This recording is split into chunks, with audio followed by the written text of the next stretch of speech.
todos y cada uno de ustedes en el nombre precioso de Jesús. Gracias por estar ahí apoyándonos, compartiendo, viendo nuestros videos.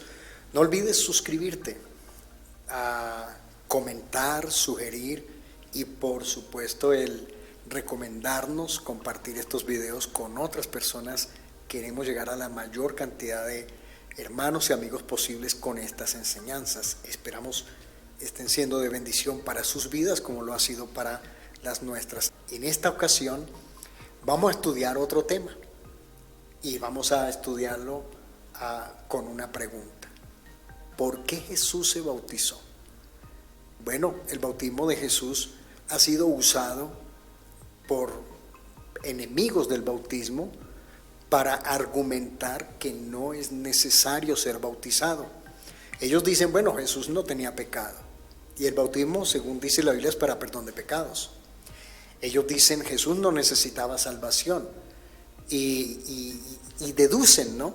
Como él no necesitaba salvación, entonces se bautizó no para ser salvo, y ellos llegan a la conclusión de que no necesitas bautizarte para ser salvo, no necesitas. Pero entonces surge la pregunta, ¿por qué se bautizó? ¿Por qué Jesús lo hizo? Algunos dicen, lo hizo para dar ejemplo. Pero en realidad, ¿por qué? ¿Por qué Jesús se bautizó? Cuando el Señor viene a Juan el Bautista a ser bautizado, allí se formó como una pequeña discusión, ¿no? Porque cuando el Señor Jesús le dice a Juan, bautízame, Juan le dice, no, ¿cómo? No, yo debo ser bautizado por ti. Y Jesús respondió, estoy citando Mateo 3:15, Jesús le respondió, deja ahora, porque así conviene que cumplamos toda justicia. Y dice la Biblia que entonces Juan le dejó. Ahora surge la pregunta, ¿a qué se refería Jesús con esto? Deja, conviene que cumplamos toda justicia. Necesitamos, para entender esto de lo que yo estoy hablando, a mirar el Evangelio según Lucas. ¿Por qué? Porque Lucas mira a Jesús desde el punto de vista humano, desde el punto de vista como hombre. Y entonces nos da 4 edades de Jesús. En el capítulo 2, verso 21, dice que él fue circuncidado, cumpliendo así el requisito de la ley de circuncidarse al 8º día. Después estaremos hablando de las razones por las cuales el mandamiento de la circuncisión y esas cosas. En el mismo capítulo 2, en el verso 22 y 24, dice la Biblia que él fue llevado al templo para ser presentado, como está escrito, presentarás delante del Señor todo varón que abriere matriz.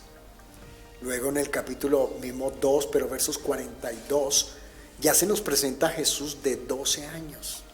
O sea, es el único evangelista que da las edades de Jesús.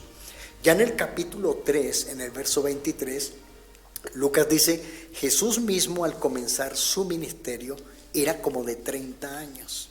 Entonces nos da las 4 edades, 8 días, 40 días, 12 años y 30 años.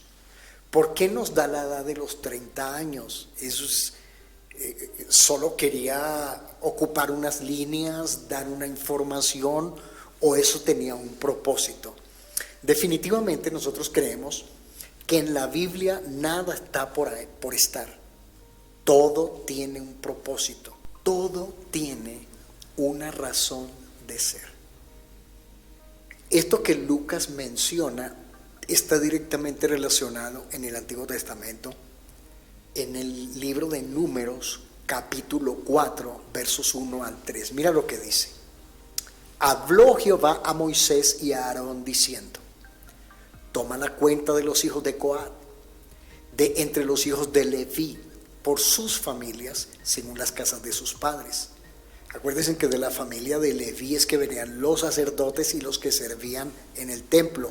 De ninguna otra tribu servían. Entonces dice, toma la cuenta de ellos.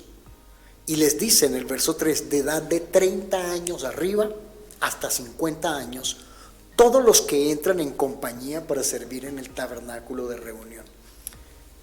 Me adelanto un poquito. Jesús traía pretensiones sacerdotales, pero según este capítulo de Números 4, Jesús no podía funcionar como sacerdote hasta que no tuviera 30 años. Tenía la oportunidad de ser sacerdote desde que cumplió los 30 hasta 50 años. El Señor no venía con otro propósito, sino el de cumplir lo que estaba establecido. Por eso 30 años y comenzó su ministerio, según nos dice Lucas.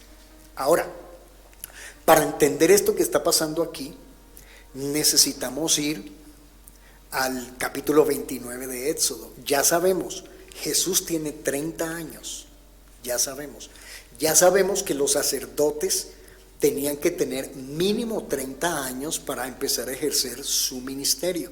Entonces, ya Jesús cumple eso según la ley. Pero ahora, él no podía presentarse así de buenas a primeras como hacen muchos hoy, ¿no? Se aprenden 2, 3 versículos de la Biblia, abren un local, le ponen un rótulo, Jesucristo vive, y ya comienzan a funcionar como pastores. No, hay unos protocolos, hay unos requisitos. Entonces Jesús vino a cumplir la ley, por eso dijo: Juan, es necesario que cumplamos toda justicia. ¿A qué se refería? A esto que vamos a leer. En el capítulo 28 se habla de las vestiduras sacerdotales, pero en el capítulo 29 del Éxodo se habla de la consagración de los sacerdotes. Entonces vamos a ver cómo se consagraban los sacerdotes para que pudieran funcionar como sacerdotes. Verso 4, estoy en el capítulo 29, verso 4. Dice la escritura: y llevarás a Aarón y a sus hijos. Esto es bien importante, porque todo lo que se hacía en Aarón se tenía que hacer en sus hijos. Eso es bien importante. Y llevarás a Aarón y a sus hijos a la puerta del tabernáculo de reunión y los lavarás con agua. O sea, cuando Jesús desciende al Jordán para ser bautizado por Juan, no era para dar ejemplo, no era porque necesitaba salvación o perdón de pecados, no, él estaba siendo lavado en agua como todo sacerdote. Esa es la realidad. Ahora, mira lo que dice el verso 7 de ese mismo capítulo. Luego tomarás el aceite de la unción y lo derramarás sobre su cabeza y le ungirás. O sea, una vez que el sacerdote era lavado con agua y sus hijos, entonces venía la unción sacerdotal con aceite. Pero pasa algo. ¿Qué aceite en esta tierra califica para ungir al santo de los santos? ¿Cuál óleo? ¿Cuál aceite funcionaría aquí? ¿O calificaría? Por eso es que inmediatamente que Jesús sale del agua, el Espíritu Santo en forma como, es un símil, y solo lo vio Juan. A Juan se le dijo: sobre quien veas descender el Espíritu y que permanece sobre él, ese es el que bautiza con el Espíritu Santo, ese es el que tú estás esperando, ese es el Cordero de Dios, ese es el Mesías. Entonces, no fue la tercera persona de la Trinidad la que apareció ahí, no. Se estaba ungiendo el ministerio de Jesús como sacerdote. Ahora mira lo que dice el verso 21. Y con la sangre que estará sobre el altar y el aceite de la unción rociará sobre Aarón, sobre sus hijos, sobre sus vestiduras, sobre sus hijos y sobre las vestiduras de estos. Y él será santificado y sus vestiduras y sus hijos y las vestiduras de sus hijos con él. Entonces, una vez que es lavado en agua, que sale del Jordán, es ungido con aceite el Espíritu Santo, ahora él tenía que ser rociado con sangre. ¿Cuál sangre califica en esta tierra para ser rociada sobre Jesús? Ninguna sangre, ningún cordero, ningún palomino, ninguna tórtola. Por eso la Biblia dice: él con su propia sangre entró al lugar santísimo. Es decir, que cuando él fue crucificado, su sangre se roció sobre él, y entonces ya calificaba para ser el sumo sacerdote, lavado en agua, ungido con aceite y rociado con sangre. Él, por eso es nuestro gran sumo sacerdote. No se bautizó para dar ejemplo, no se bautizó por salvación, no se bautizó por perdón de pecados, se bautizó, fue ungido y fue rociado con sangre para ser nuestro gran sumo sacerdote. Y lo más importante, sus hijos con él. Por eso es tan importante ser lavados con el agua de la palabra, lavados en la sangre, rociados con la sangre de Jesús en el bautismo y ser llenos del Espíritu Santo, porque ahí está agua, sangre y aceite, que son las llaves que necesitamos para servir y para ser salvos.